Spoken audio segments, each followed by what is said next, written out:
అందరికీ హాయ్, ఎలా ఉన్నారు? ఈ రోజు మనతో ఈ స్టోరీని షేర్ చేసుకుంది స్వాతి అనే అమ్మాయి. Thank you Swathi for sharing your story. And ఈ స్టోరీకి నేను పెట్టిన పేరు ద హాంటెడ్ హౌస్.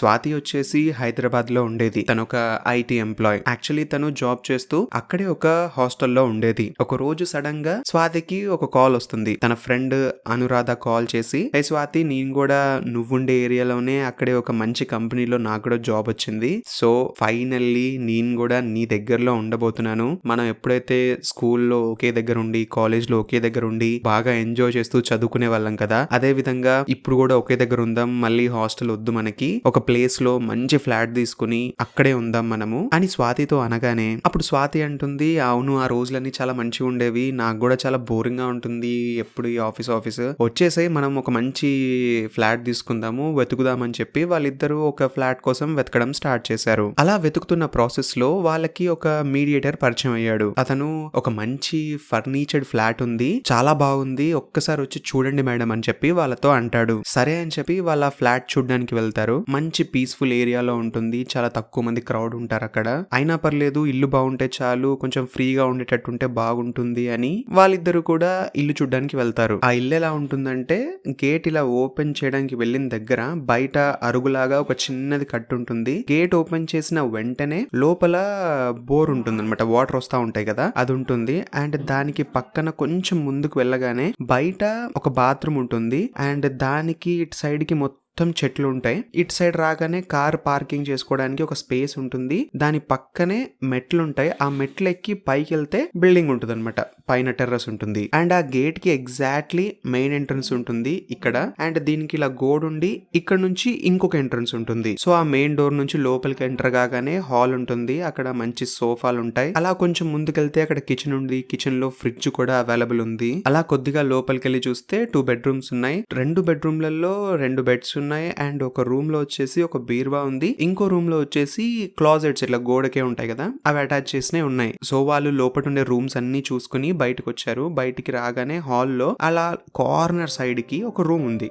ఆ రూమ్ కి తాళం వేసింది. వాళ్ళ రూమ్ దగ్గరికి వెళ్ళి ఏముంది దీంట్లో అని ఆ మీడియేటర్ ని అడిగితే, మేడం దీంట్లో లైక్ ఇంత ముందు ఎవరైతే ఓనర్స్ ఉన్నారో ఇక్కడ, వాళ్ళు ఇప్పుడు ఫారెన్ లో ఉంటున్నారు, వేరే దగ్గర ఉంటున్నారు. వాళ్ళకి సంబంధించిన కొన్ని వస్తువులన్నీ రూమ్ లో లాక్ చేసేసుకుని వాళ్ళు వెళ్ళారు. ఇప్పుడు అది ఒక స్టోర్ రూమ్ లాగా యూస్ చేస్తున్నాము, దాంట్లోకి వెళ్ళకండి మీరు, అదే మనకు అవసరం లేని ప్లేస్ అది అని చెప్పి వాళ్ళతో అంటాడు. అప్పుడు వాళ్ళు ఓకే ఫైన్, మాకు ఈ రూమ్సే బాగా ఎక్కువైపోతాయి, ఉండేది ఇద్దరమే కదా, నో ప్రాబ్లం అని చెప్పి వాళ్ళు ఇల్లు బాగుంది, బాగా రీజనబుల్ ప్రైస్ కే మనకి రెంట్ కి వస్తుందని చెప్పి మేము వెంటనే షిఫ్ట్ అవుతామని ఆ మీడియేటర్ కి చెప్పేసి వాళ్ళు నెక్స్ట్ డే షిఫ్ట్ అవడానికి అన్ని ప్రిపేర్ చేసుకోవడానికి వెళ్తారు. ఆ నెక్స్ట్ డే వెంటనే వాళ్ళు ఆ ఫ్లాట్ లోకి షిఫ్ట్ అవుతారు. యాక్చువల్లీ స్వాతి దగ్గర ఒక స్కూటీ ఉంది. ఆ స్కూటీ పైనే తను ఆ ఇంటి దగ్గరికి రీచ్ అయిపోయింది. తన వెనకాలే అనురాధ. అండ్ అనురాధకి ఒక బాయ్ ఫ్రెండ్ ఉన్నాడు, తన పేరు రాజు. వాళ్ళిద్దరు కూడా కార్లో మిగతా సామాన్లన్నీ వేసుకుని ఆ ఇంటి దగ్గరికి రీచ్ అయ్యారు. రీచ్ అయిన వెంటనే రాజు వాళ్ళకి హెల్ప్ చేస్తున్నాడు. వాళ్ళకి సంబంధించిన బ్యాగ్స్ అన్ని తీసుకెళ్లి లోపల పెట్టాడు. లోపల పెట్టిన తర్వాత వాళ్ళ ముగ్గురు ఇలా కూర్చుని ఉన్నారు. ఆ తర్వాత ఏదైనా తిందామని చెప్పి, ఏం తిందామని అడిగితే నాకు ఐస్ క్రీమ్ కావాలని చెప్పి స్వాతి అనగానే వాళ్ళు వెంటనే ఐస్ క్రీమ్ ని బుక్ చేశారు. ఐస్ క్రీమ్ కూడా ఇంటికి డెలివరీ అయింది. వాళ్ళు ఆర్డర్ చేసింది ఇంత పెద్ద ఐస్ క్రీమ్ బాక్స్. వాళ్ళు ముగ్గురు తిన్న తర్వాత కూడా దాంట్లో ఆఫ్ మిగిలింది. దాన్ని తీసుకెళ్లి వాళ్ళు ఫ్రిడ్జ్ లో పెట్టారు, మళ్ళీ నెక్స్ట్ డే తినచ్చులే అని చెప్పి. ఆ తర్వాత అనురాధ, రాజు వీళ్ళిద్దరు కూడా కొంచెం టైం స్పెండ్ చేశారు. ఆ తర్వాత రాజు తన కార్ తీసుకుని అక్కడి నుంచి వెళ్ళిపోయాడు. స్వాతిను అనురాధ ఇద్దరు మాట్లాడుకుంటూ ఎవరి బెడ్రూమ్ లోకి వాళ్ళు వెళ్ళిపోయి నిద్రపోయారు. నెక్స్ట్ డే మార్నింగ్ వాళ్ళు బెడ్రూమ్ నుంచి వచ్చి బయటకు వచ్చి చూసేసరికల్లా వాళ్ళు ఏ ఫ్రిడ్జ్ లో అయితే ఐస్ క్రీమ్ ని పెట్టారో ఆ ఐస్ క్రీమ్ మొత్తం కింద పడిపోయి ఉంటుంది. ఆ ఐస్ క్రీమ్ మొత్తం ఇట్లా బండలకి ఇష్టం వచ్చినట్టు రాసి ఉంటుంది. దాన్ని చూసి వాళ్ళిద్దరు షాక్ అవుతారు. ఏంటి ఫ్రిడ్జ్లో పెట్టిన ఐస్ క్రీమ్ బయటికి ఎలా వచ్చింది, నువ్వేమైనా బయటకు వచ్చావా నైట్ టైంలో అని చెప్పి ఒకళ్ళనొకళ్ళు అడుగుతారు. లేదు, నేను రూమ్లోనే ఉన్నాను, బెడ్రూమ్లోకి వెళ్ళిన తర్వాత నిద్రపోయానంటే మళ్ళీ ఇప్పుడే లేచాను, నాకు ఏం తెలీదు like how it is happened అని చెప్పి వాళ్ళిద్దరు మాట్లాడుకుంటారు. సర్లే లైక్ ఆఫీస్కి టైం అవుతుంది, మనం తర్వాత చూసుకుందాం అని చెప్పి ఆ ఐస్ క్రీమ్ మొత్తం అక్కడ క్లీన్ చేసేసి మొత్తం తుడిచేసి వాళ్ళు వెంటనే ఆఫీస్కి రీచ్ అయిపోతారు. ఆఫీస్కి వెళ్ళిన తర్వాత ఎవరి పని వాళ్ళు చూసుకున్నారు. ఈవినింగ్ అయింది. స్వాతి అనురాధ కాల్ చేసి పద మనం ఇంటికి వెళ్దాం అంటే అనురాధ అంటుంది, లేదు నేను రాజుతో బయటికి వెళ్తున్నాను, నేను వెంటనే వచ్చేస్తాను, తొందరగానే వచ్చేస్తాను, నువ్వు వెళ్ళిపో అని చెప్పి అంటుంది. అప్పుడు స్వాతి తన స్కూటీని తీసుకుని రూమ్ కి బయలుదేరుతుంది. ఎప్పుడైతే స్వాతి వాళ్ళుండే ఆ కాలనీలోకి తన స్కూటీని తీసుకుని ఎంటర్ అయింది, వాళ్ళ గల్లీ వచ్చింది. స్లోగా తను స్కూటీని నడుపుకుంటూ ఇలా ముందుకు వెళ్తూ ఉంది. వాళ్ళ బిల్డింగ్ తనకి క్లియర్గా కనిపిస్తుంది. సడన్గా తను వాళ్ళ టెర్రస్ పైన ఎవరో ఒక చిన్న పాప బాల్ తీసుకుని ఆడుకున్నట్టుగా కనిపించింది. తను స్లోగా స్కూటీని తీసుకెళ్ళి వాళ్ళ ఇంటి బయట ఆపి వెంటనే ఆ గేట్ని స్లోగా ఓపెన్ చేసి సౌండ్ రాకుండా ఆ మెట్లెక్కి పైన టెర్రస్ పైనకి వెళ్ళి చూసేసరికల్లా అక్కడ ఎవరూ కనిపించలేదు. తను చాలా కన్ఫ్యూజ్ అయింది. నేను మన బిల్డింగ్ పైన చూసానా, పక్కన బిల్డింగ్ పైన చూసానా, మన బిల్డింగ్ పైన కదా చూసింది, పైనకొచ్చి చూస్తే ఎవరూ లేరేంటి అని ఆలోచిస్తూ సర్లే నా భ్రమ అయ్యి ఉండొచ్చులే అని చెప్పి బయట ఎక్కడైతే స్కూటీ పెట్టిందో అక్కడ నుంచి లోపలికి తీసుకొచ్చి ఒక పక్కకి పార్క్ చేసి లోపలికి వెళ్ళింది. ఫ్రెష్ అయింది, స్నాక్స్ కూడా కొంచెం తిన్నది. తనకి తెలియకుండానే అదే సోఫాలో హాల్లోనే టీవీ చూస్తూ నిద్రపోయింది. కొంతసేపు అయిన తర్వాత సోఫాకి ఎగ్జాక్ట్లీ ఆపోజిట్లో ఉన్న టీవీలో ఆ సౌండ్ ప్లే అవుతూనే ఉంది. సాంగ్స్ వినిపిస్తూ ఉన్నాయి స్లోగా నార్మల్ వాల్యూమ్లో. అయినా కూడా స్వాతికి డిస్టర్బెన్స్ అనేది అవ్వట్లేదు. ఎందుకంటే స్వాతి అంత డీప్ స్లీప్లోకి వెళ్ళింది. తన పైన ఒక దుప్పటిని కప్పుకుంది. అటువైపుగా ఒక చిన్న టేబుల్ ఉంటే ఆ టేబుల్ పైన స్వాతి ఫోన్ ని పెట్టింది. ఒక పక్కనేమో ఆ ఫోన్ వైబ్రేట్ అవుతూ ఉంది, టీవీ ప్లే అవుతూనే ఉంది. ఇంతలో సడన్ గా ఎవరో స్వాతి వాళ్ళ డోర్ ని గట్టిగా కొట్టారు. ఒక్కసారిగా తను కళ్ళు ఓపెన్ చేసింది. కళ్ళు తెరవగానే ఎక్కడైతే తను సోఫా పైన పడుకునుందో తన తల పైన ఎగ్జాక్ట్లీ తన తలకి ఆపోజిట్ లో ఒక చిన్న పాప తననే చూస్తూ నవ్వుతూ కనిపించింది. అది చూడగానే స్వాతి కళ్ళు మూసుకుని ఒక్కసారిగా అరిచింది. ఒక వైపేమో డోర్ ని ఎవరో కంటిన్యూస్ గా కొడుతూనే ఉన్నారు. స్వాతి తన కళ్ళని స్లోగా ఓపెన్ చేసి చుట్టూ ఇలా చూస్తూ ఉంది. తనకి ఎవరూ కనిపించకపోవడంతో కొంచెం రిలాక్స్ అయింది. ఆ తర్వాత వెంటనే తన బెడ్షీట్ ని పక్కకనేసి డోర్ దగ్గరికి వెళ్లి ఓపెన్ చేసి చూస్తే బయట స్వాతి ఫ్రెండ్ అనురాధ నిల్చునుంది. ఏంటే ఎంతసేపు నేను కాల్ చేస్తూనే ఉన్నాను, నువ్వు లిఫ్ట్ చేయవు, డోర్ కొడితే తీయవు, ఏం చేస్తున్నావు నువ్వు అని తన అంటుంది. అప్పుడు స్వాతి అంటుంది, నిద్రపోయానే, రాగానే లైక్ నాకు చాలా బ్యాడ్ డ్రీమ్ వచ్చింది. ఎవరో ఒక చిన్న పాప నా ఫేస్ లో ఫేస్ పెట్టి చూస్తున్నట్టు అనిపించింది. ఇంతలో లైక్ మెలకు వచ్చింది నాకు నువ్వు డోర్ కొట్టగానే. That was very scary dream అని చెప్పి అనురాధతో చెప్తుంది. అలా చెప్పిన తర్వాత అనురాధ లోపలికి వస్తుంది. స్వాతి కోసం తినడానికి ఒక బిర్యానీ ప్యాకెట్ తీసుకొస్తుంది. వాళ్ళిద్దరు కూడా ఆ బిర్యానీని తింటారు. తిన్న తర్వాత ఎవరి రూమ్ లోకి వాళ్ళు వెళ్ళి నిద్రపోయారు. నెక్స్ట్ డే మార్నింగ్ అయింది. ఆఫీస్ కి బయలుదేరదామని చెప్పి వాళ్ళు అనుకున్నారు. బయటికెళ్ళి స్వాతి స్కూటీని స్టార్ట్ చేస్తున్నారు. తీరా చూస్తే టైర్స్ రెండు కూడా పంచర్ అయ్యాయి. అలా ఎలా పంచర్ అయ్యాయి టైర్స్ అని చెప్పి వాళ్ళు ఆలోచిస్తూ ఉన్నారు. ఇంతలో ఒక క్యాబ్ ని బుక్ చేసుకున్నారు. క్యాబ్ ని బుక్ చేసుకుని వాళ్ళు వెళ్ళారు. ఆ తర్వాత అనురాధ బాయ్ ఫ్రెండ్ రాజుకి కాల్ చేసి బైక్ ని ఇలా పంచర్ అయింది, కొంచెం ఎవరైనా తీసుకొచ్చి దాన్ని రిపేర్ చేయించంటే ఒక పర్సన్ ని తీసుకొచ్చి అతను ఆ టైర్స్ ని ఫిక్స్ చేయిస్తాడు. ఆ రోజు సాయంత్రం ఆఫీస్ అయిపోయిన తర్వాత వాళ్ళ దగ్గర బైక్ లేకపోవడంతో రాజు కార్ లో వాళ్ళిద్దరిని కూడా వాళ్ళ ఇంటి దగ్గర దింపేసిన తర్వాత రాజు కూడా ఏదో పని ఉండడంతో అతను వెంటనే వెళ్ళిపోతాడు అక్కడ నుంచి. వీళ్ళిద్దరూ ఇంట్లో ఉంటారు. ఆ నెక్స్ట్ డే వచ్చేసి సాటర్డే. ఇంట్లో కొంచెం ఇలా వింతగా జరుగుతుంది, ఇలాంటి కళలు వస్తున్నాయని చెప్పి స్వాతి ఏం చేస్తుంది, అనురాధతో పాటు గుడికి వెళ్తుంది. వాళ్ళిద్దరు గుడికి వెళ్ళిన తర్వాత అక్కడంతా ప్రశాంతంగా కూర్చుంటారు, మంచిగా దేవుణ్ణి మొక్కుతారు. దారిలో వస్తుంటే స్వాతి ఇంట్లో ఏ వస్తువు లేదు దేవుడికి సంబంధించింది. ఒక చిన్న విగ్రహాన్ని కొనుక్కెళ్దామని చెప్పి పక్కనే ఒక గణపతి విగ్రహం ఉంటే దాన్ని కొనుక్కుని ఇంటి దగ్గరికి తీసుకొచ్చింది. ఇంటి దగ్గర హాల్లోకి ఎంటర్ కాగానే అక్కడ ఒక టేబుల్ లాగా ఉంటుంది.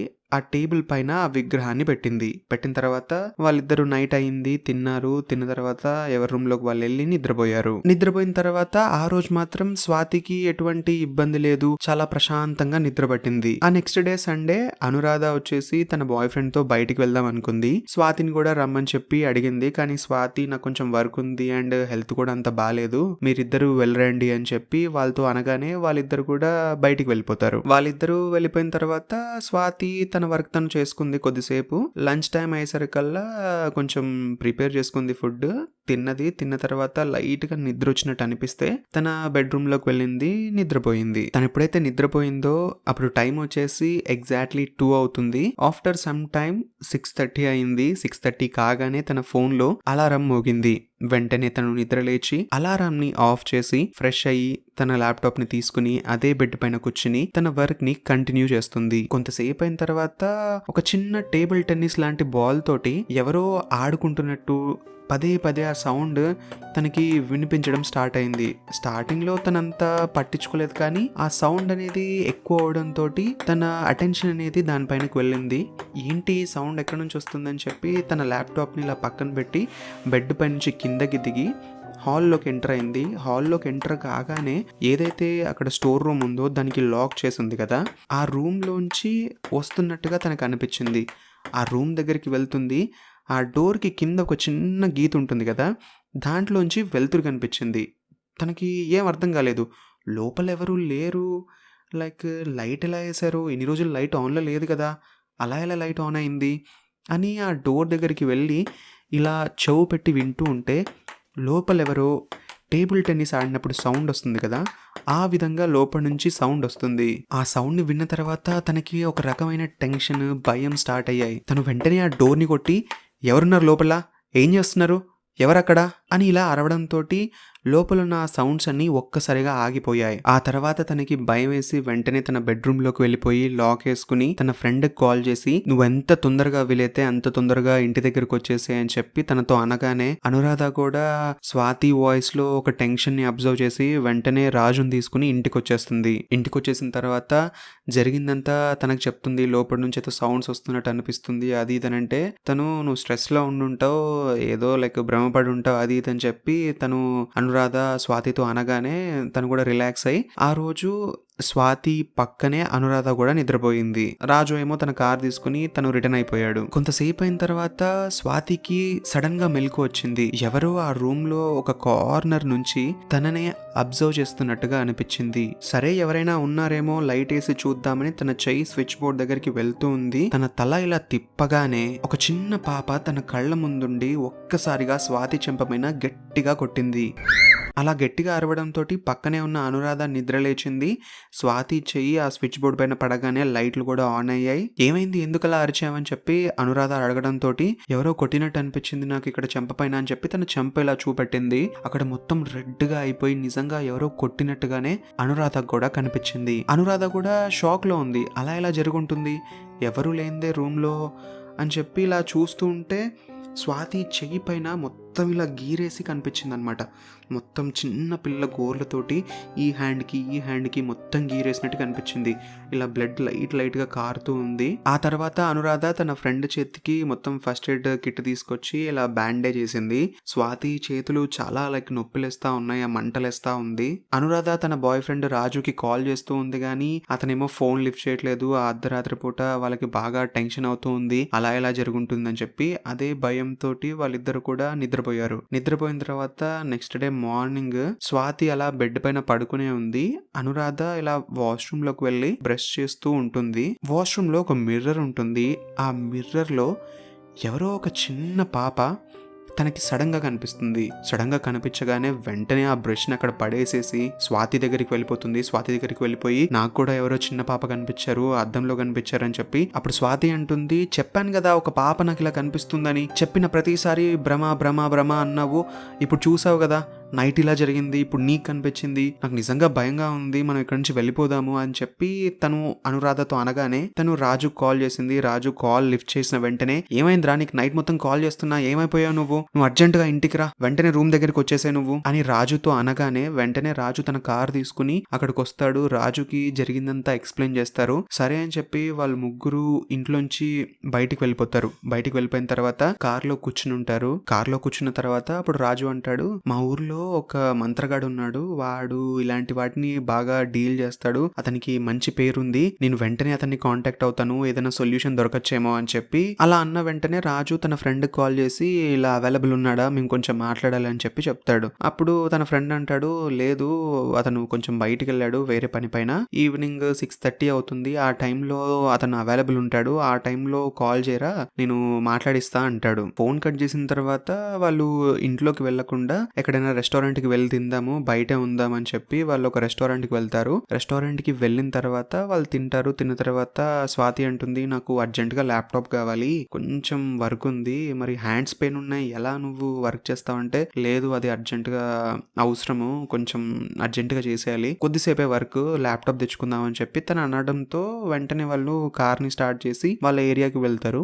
వాళ్ళ ఏరియాకి ఎక్కడైతే ఎంటర్ అవుతారో ఆ ఎంటర్ అయిన టైం కి సడన్ గా రాజుకి, అనురాధకి, స్వాతికి ముగ్గురికి ఒకేసారి కడుపు నొప్పి స్టార్ట్ అయింది. చాలా సివియర్ పెయిన్ వచ్చింది. ఆ పెయిన్ రావడం తోటి వాళ్ళు ఏదైతే రెస్టారెంట్ లో తిన్నారో అదంతా కూడా ఆ కార్ దిగి అక్కడే వామిట్ చేశారు. అప్పుడు ఎగ్జాక్ట్లీ టైం 6 అవుతూ ఉంది. తన ఫ్రెండ్ దగ్గర నుంచి కాల్ వచ్చింది. అతను ఇప్పుడు అవైలబుల్ లో ఉన్నాడని చెప్పి అతనికి ఫోన్ ఇచ్చారు. ఫోన్ ఇచ్చిన వెంటనే వీళ్ళ వాయిస్ హలో అని మాట్లాడడంతోనే అవతల ఉండే పర్సన్, ఆ అమ్మాయి వాళ్ళు ఏదైతే ఇంట్లో ఉంటున్నారో ఆ ఇంట్లో 2 ఆత్మలున్నాయి. ఆ 2 ఆత్మలు వచ్చేసి ఇద్దరు చిన్న పిల్లలవి. మీరు ఎప్పుడైతే ఆ ఇంట్లోకి దిగారో అప్పటి నుంచి వాటికి చాలా డిస్టర్బింగ్ గా అనిపిస్తుంది. అందుకే వాళ్ళు మిమ్మల్ని ఈ విధంగా హింసిస్తున్నారు. ఆ పర్సన్ స్వాతితో మాట్లాడుతూ, నువ్వు ఇంటికి ఏదైనా దేవుడి విగ్రహం తీసుకొచ్చావా అని అడుగుతాడు. అవును, రీసెంట్ గా ఒక గణపతి విగ్రహం తీసుకొచ్చి అక్కడ పెట్టాను అని స్వాతి అంటుంది. ఒకసారి వెళ్ళి నువ్వు పెట్టిన ప్లేస్ లో ఆ విగ్రహం ఉందా లేదా అని చెక్ చేయమంటాడు. ఆ విగ్రహం గనుక అక్కడ లేకపోతే ఒకసారి ఇల్లు మొత్తం కరెక్ట్ గా చెక్ చేయమని చెప్పాడు. దాంతో పాటు స్వాతితో అంటాడు, మీరు ఆ ఇంటిని ఎంత తొందరగా వీలైతే అంత తొందరగా ఖాళీ చేసి వెళ్ళిపోండి, అప్పుడు మీరు సేఫ్ గా ఉండొచ్చు అని చెప్తాడు. ఇల్లు ఖాళీ చేసిన వెంటనే నేను ఒక గుడి చెప్తాను, ఆ గుడికి వెళ్ళండి, ఈ రకంగా పూజ చేయించండి, ఆ తర్వాత మీకు ఎటువంటి సమస్య ఉండదని చెప్పి వాళ్ళతో అంటాడు. స్వాతి అండ్ రాజు వాళ్ళందరూ కూడా చాలా షాక్ లో ఉంటారు. అసలు మనం ఏం చెప్పకుండా అతను అలా ఎలా చెప్పగలిగాడు, ఇక్కడ ఏం జరుగుతుంది అనేది, నేను ఒక విగ్రహాన్ని కొన్నానని తనకెలా తెలిసింది అని చెప్పి వాళ్ళు అలా ఆలోచిస్తూ ఇంటి దగ్గరికి వెళ్తారు. స్వాతికి కావాల్సిన ల్యాప్టాప్ తీసుకుంటారు. అక్కడ విగ్రహం ఉందా లేదా అని చెక్ చేస్తే వాళ్ళు పెట్టిన ప్లేస్ లో ఆ విగ్రహం లేదు. ఆ పర్సన్ చెప్పినట్టుగా ఇల్లు మొత్తం వెతకడం స్టార్ట్ చేశారు. పైన టెర్రస్ పైనకి వెళ్ళి చూస్తే ఆ విగ్రహాన్ని ఎవరో ముక్కలుగా సుత్తితో ఇలా కొట్టినట్టుగా చాలా చిన్న పీసెస్ గా అయిపోయి కనిపించింది. వెంటనే వాళ్ళ వస్తువులన్నీ ప్యాక్ చేసుకుని ఇంట్లోంచి బయటకు వచ్చేసారు. ఎవరైతే ఆ మీడియేటర్ ఉంటాడో వాడికి కాల్ చేసి ఇలాంటి ఇల్లుని మాకు చూపిస్తావా అది ఇది అని చెప్పి అతన్ని బాగా తిట్టారనమాట. వాళ్ళందరూ కలిసి తిట్టిన తర్వాత ఆ మీడియేటర్ అంటాడు, లేదమ్మా సారీ, నాకు కూడా తెలీదు ఇదంతా ఉందని చెప్పి అక్కడ మీకు వేరే ఇల్లు వెతికి పెడతాను, నన్ను క్షమించండి అని చెప్పి తను చెప్పడంతో వాళ్ళ ఫోన్ కాల్ ని కట్ చేస్తారు. అదే రోజు రాజు వాళ్ళ ఫ్లాట్ కి వెళ్ళి వాళ్ళు అందరూ కూడా అక్కడే స్టే చేస్తారు. రాజు వాళ్ళ ఫ్లాట్ లో ఆ నైట్ పడుకున్న తర్వాత నెక్స్ట్ డే వాళ్ళకి కొంచెం భయంగానే ఉంటుంది. ఆఫీస్ కూడా లీవ్ పెడతారు. ఆ పర్సన్ ఎవరైతే చెప్పాడో ఆ విధంగానే గుడికి వెళ్తారు. గుడికి వెళ్ళిన తర్వాత పూజ చేయిస్తారు. కొంచెం బెటర్ గానే ఫీల్ అవుతూ ఉంటారు. కానీ స్వాతికి కొంచెం క్యూరియాసిటీ కలుగుతుంది. ఎందుకంటే స్వాతికి చిన్నప్పటి నుంచి హారర్ స్టోరీస్ అంటే చాలా ఇష్టం. ఇలాంటి ఇన్సిడెంట్స్ అయితే ఇంకా ఇంట్రెస్టింగ్ గా అనిపిస్తూ ఉంటాయి. స్వాతికి అనిపిస్తుంది, ఆ ఇద్దరు పిల్లలు ఎవరై ఉంటారు, వాళ్ళ ఆత్మలు అక్కడెందుకున్నాయి, అవన్నీ కూడా స్వాతి మైండ్లో రన్ అవుతూ ఉన్నాయి. వెంటనే తనకి ఆ మీడియేటర్ గుర్తొచ్చి తనకి కాల్ చేసి ఇంతకుముందు ఆ ఇంట్లో ఎవరుండేవాళ్ళు, వాళ్ళ డీటెయిల్స్ ఏమైనా చెప్పగలుగుతావా అని చెప్పి అడిగితే, ఇంతకుముందు ఓనర్స్ ఉండేవాళ్ళండి, వాళ్ళు నాకు రీసెంట్లీ పని చెప్పారు, ఇట్లా రెంట్కి ఎవరైనా వస్తే ఇవ్వమని చెప్పి, సో నేను అదే విధంగా మీకు ఇచ్చాను, నాకు అంతగా వాళ్ళ గురించి ఏం తెలీదు, వాళ్ళు ఇప్పుడు ప్రజెంట్ యూఎస్లో సెటిల్ అయిపోయారు, అక్కడే ఉంటున్నారు అని స్వాతితో అంటాడు. స్వాతి వాళ్ళ నెంబర్ ఏమైనా దొరుకుతుందా, నేను వాళ్ళతో మాట్లాడచ్చా అని చెప్పి స్వాతి వాళ్ళ నెంబర్ తీసుకుంటుంది. నెంబర్ తీసుకున్న తర్వాత వాళ్ళకి కాంటాక్ట్ అవుతుంది. కాంటాక్ట్ అయ్యి, హలో అండి, నేను ఇలా మీ హైదరాబాద్లో ఉన్న ఇంట్లో రెంట్కి దిగాను, రెంట్కి దిగిన తర్వాత మాకు ఈ విధంగా సిచ్యువేషన్స్ ఎదురయ్యాయి, ఇలా చిన్నపిల్లలు ఇద్దరు కనిపిస్తూ ఉన్నారు అది ఇది అని చెప్పంటే వెంటనే వాళ్ళ ఫ్యామిలీ ఫోటోని స్వాతికి పంపిస్తారు. ఆ ఫ్యామిలీ ఫోటోలో ఆ ఇద్దరు ఓనర్స్ వైఫ్ అండ్ హస్బెండ్, వాళ్ళకి ఇద్దరు పిల్లలు ఉండేవాళ్ళు. ఆ ఇద్దరు పిల్లల ఫోటోలు స్వాతికి కనిపించిన వాళ్ళు ఇద్దరు సేమ్ అవడంతో స్వాతి కూడా షాక్ లో ఉంటుంది. ఇంతకీ ఏం జరిగింది అని కనుక్కుంటే ఆ ఓనర్స్ ఎప్పుడైతే హైదరాబాద్ లో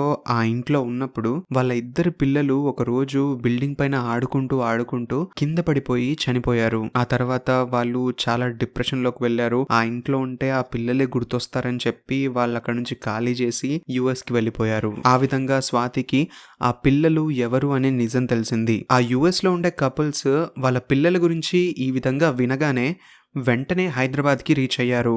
హైదరాబాద్ రీచ్ అయిన తర్వాత వాళ్ళకి తెలిసిన ఒక స్వామీజీని కలిశారు. అతన్ని తీసుకొచ్చి ఇల్లు మొత్తాన్ని చూపిస్తే ఒక చిన్న పూజ చేయాలి, ఆ పూజ చేసిన తర్వాత బాగుంటుందంతా, వాళ్ళకి కొంచెం విముక్తి కలుగుతుంది, వాళ్ళకి ఆత్మశాంతి దొరుకుతుంది అని అతను సజెస్ట్ చేస్తే ఆ విధంగానే వాళ్ళు పూజ చేశారు. ఆ తర్వాత కూడా అంతా ప్రశాంతంగా ఉంది. సో ఇది స్వాతికి జరిగిన ఇన్సిడెంట్. ఈ స్టోరీ ఎలా అనిపించిందో కింద కమెంట్స్లో మెన్షన్ చేయండి. అండ్ ఇంకా ఇలాంటి స్టోరీస్ కోసం ఛానల్ని సబ్స్క్రైబ్ చేసుకోవడం మాత్రం మర్చిపోకండి. Subscribe for more. అండ్ ఇక్కడ పక్కనే చిన్న కూతురు అని ఒక హారర్ స్టోరీ ఉంది. దాన్ని గనక ఇంతవరకు చూడకపోతే చూసేయండి.